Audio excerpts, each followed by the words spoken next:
Hey guys, it's Catherine Morgan here and welcome to my YouTube channel. Now this channel is here to bring you short but powerful videos to help you to navigate both the emotional side of money, our relationship with money, and the practical steps to help you to reduce financial anxiety and become more financially empowered to deserve wealth, grow wealth, and create wealth. My name's Catherine and I'm a qualified financial planner and international multi-award winning financial coach. That's a bit of a mouthful. So welcome to my channel. I hope you enjoyed today's video. Make sure that you hit the like and subscribe button and do leave me a comment below and let me know what was your biggest takeaway from listening to this video. Speak to you soon.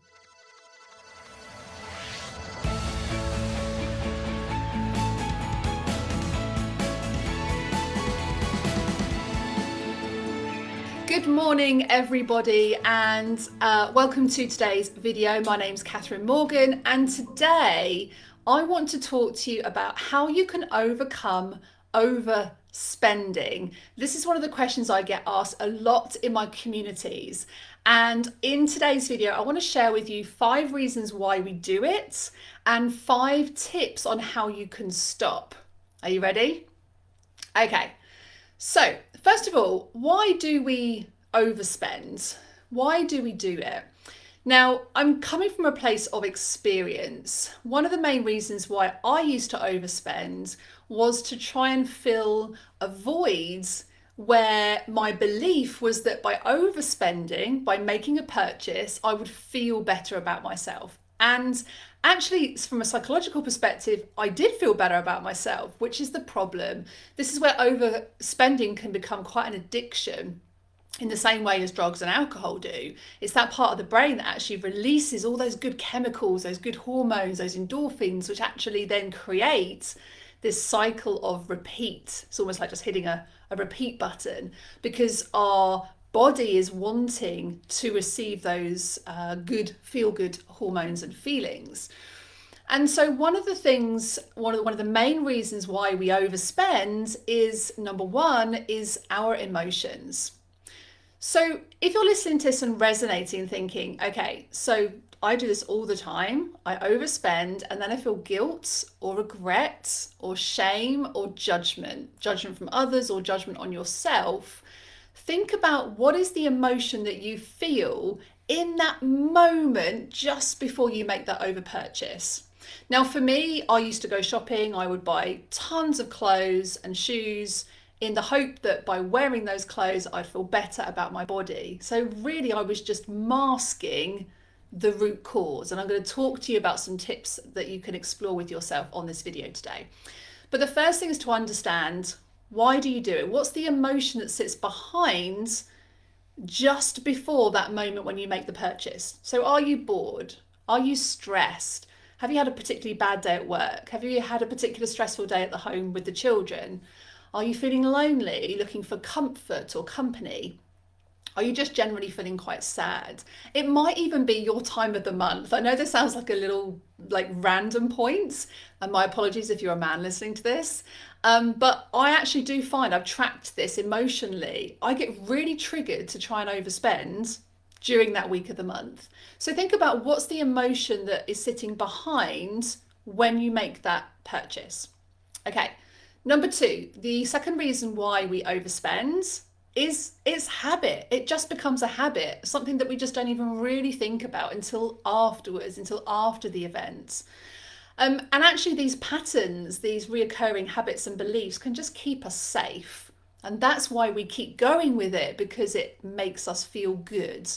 So sometimes it's just acknowledging that we are overspending that can be really, really transformational. Don't underestimate the power of having that awareness for yourself and trying to take things off autopilot.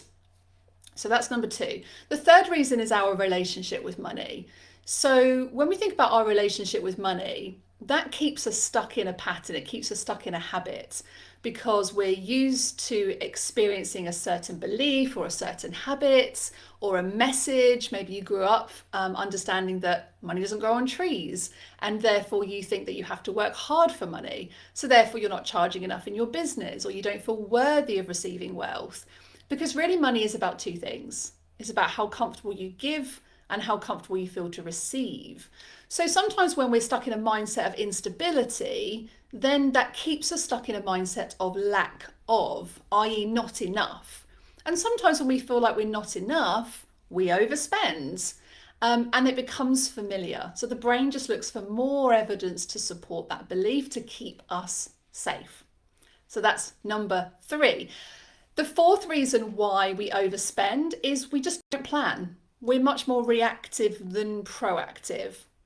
So often when we don't plan ahead, we just think about in the moment, what do I want to do right now? And that's why often we can then overspend, because we're not thinking about our future self. We're just thinking about what do I need in this moment, in this current moment. Some of you listening to this may actually be the opposite. You might think, well, there are times when I overplan. I plan too much and then I can't enjoy the current moments. But often for overspenders, it's because we've got too much reliance on being reactive, not proactive. And then the 5th reason is our money narratives. The messages, the stories that we tell ourselves that keep us stuck in those patterns. You know, you might hear yourself saying, I'm an emotional overspender. I don't manage money very well. I'm always spending more than I earn. And it keeps us stuck in those stories. So, 5 tips on how we can stop overspending. Tip number 1 is to identify the root cause. So I've got a little analogy to share with you. The first step to this root cause is emotion. How do you feel in that moment before you are about to shop? See if you can really identify that. Next time you go to overspend, even if you still overspend, just take yourself through that journey. How are you feeling in that moment? Are you feeling stressed? Are you feeling bored? Are you feeling lonely? Are you feeling sad? What is the emotion? See if you can identify what that emotion is. How are you actually feeling in that moment? Then think about, what are you telling yourself? What is your narrative? What is the belief that's attached to that purchase?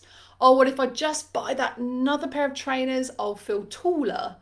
Or if I really just need another coat and I need it in pink because I don't have a pink one, because you want that to maybe, to add some glow to your face. Maybe you're not feeling great about your skin. Maybe you're just looking for a slightly longer coat because you put on a few pounds over lockdown and you want to feel better about your body. Maybe you're buying something for the house, or maybe you're buying something for the children because you're feeling bad about the situation that we're currently living in. Maybe you weren't bought gifts as a child and you're using that to fuel your sense of self-worth by making others feel good about themselves. So think about, what is the story or the narrative that you're telling yourself in that moment. The 3rd thing is behavior. So what did you do?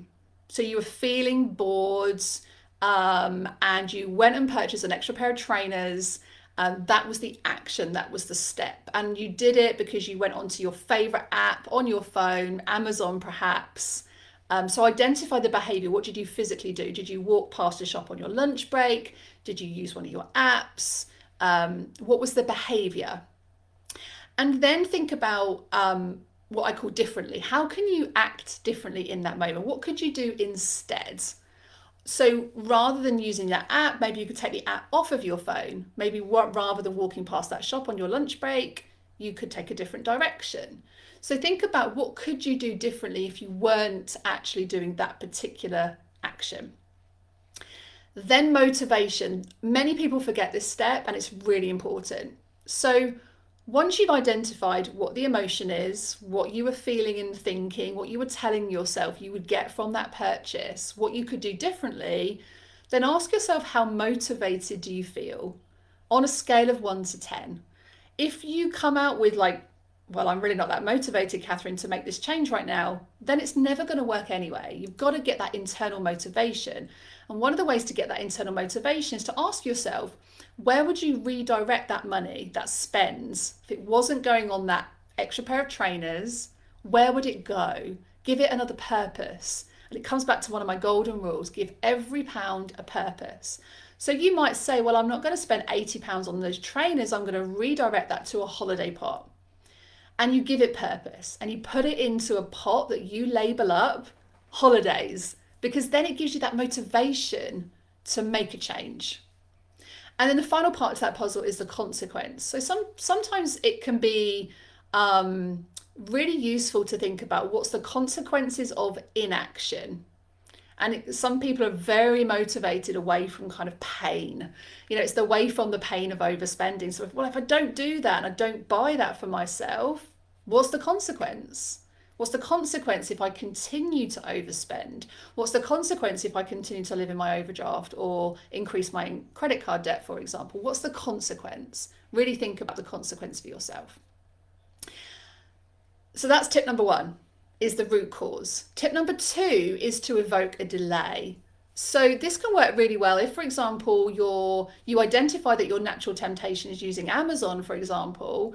Well, then evoke a delay. So put your items in your shopping basket. Let the brain be flooded with all those good emotions and chemical reactions, those endorphins, that dopamine hits that your brain receives. Let it receive all of that, but then leave it in the shopping basket and maybe give yourself 48 hours to come back to that basket before you make a decision to then check out. So evoke a delay. Tip number three is a new path. So when you can identify the emotion, let's say you're bored or you're stressed, ask yourself, what else could I do right now that would give me the same emotion? That's the positive version of that. So let's say you're feeling bored and you're just shopping because you're browsing on your phone. Let's face it, we all do it, right? What else could you do in that moment? Could you go and read a book? Could you go and make something in the kitchen? Could you go and actually have a look in your existing wardrobe and see what you really need rather than what you're feeling drawn to because of social media and because of the power of psychological selling and marketing? Think about what is the new path? How else could you create that same emotion?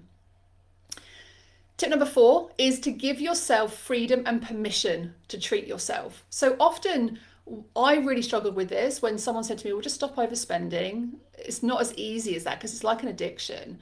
So what I started to do when I followed these rules is I thought about, okay, so I still want to give myself permission to spend, but I want to limit the amount I'm spending so I'm not going into my overdraft and I'm not living on credit cards.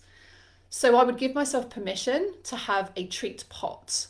And I literally would set up a pot in my Starling Bank app and I would put a certain amount of money in there every single week so that I could then give myself permission to spend that guilt-free, judgment-free, risk-free, judgment-free, no regrets, regret-free, so that then I wasn't feeling like I was completely restricting myself. It's a bit like a budget planner. A budget planner restricts money. A spending plan gives you permission to give every pound a purpose.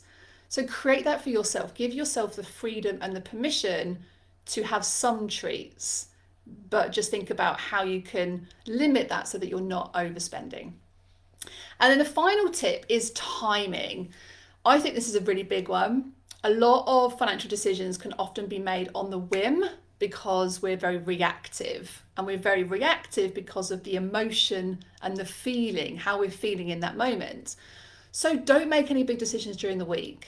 If you're going to buy a £80 worth of trainers or a new jacket, or you're investing in a course or something like that, then don't make decisions in the week. Set yourself a timer, put a calendar reminder in your phone to go and look at those pair of trainers or that holiday purchase or that new course that you're looking at investing in. Don't make big decisions during the week because then that just gives you the headspace to be able to not be bored and stressed or feeling down or lonely. You can do it at a time when you're feeling really good about yourself. So don't make big decisions during the week. And I'm going to give you a bonus tip at the end here, actually, which is to get clear on your wants and your needs. This is something we do with our boys. And we have a magic chart stuck up on the wall that has two columns, one that's headed up wants and one that's headed up needs.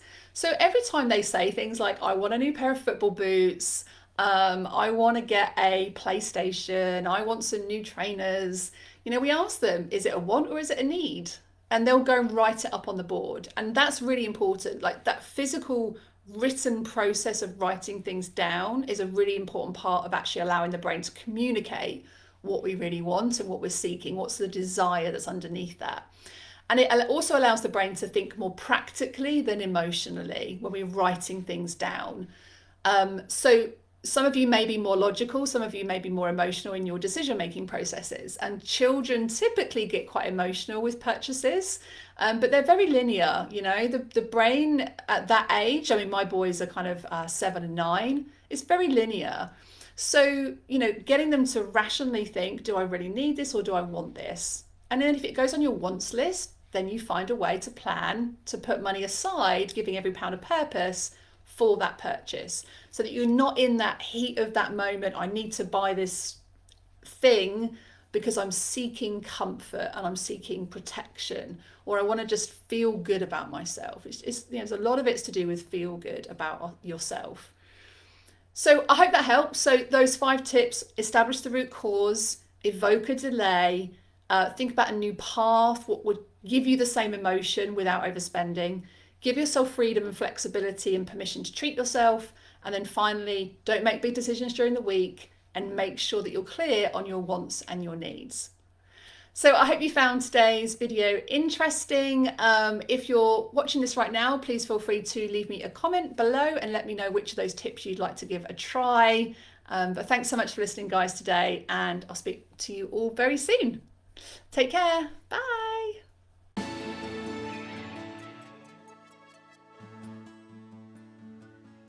Thanks so much for listening, guys. I really hope that you enjoyed today's video.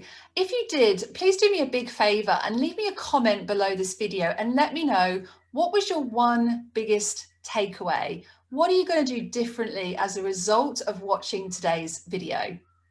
Now, you can go ahead and check out more free resources available to you at the website, which is themoneypanel.co.uk, or please feel free to tune into our weekly podcast on all of the typical podcast channels. That's In Her Financial Shoes. And remember, small steps, big wins. Let's go.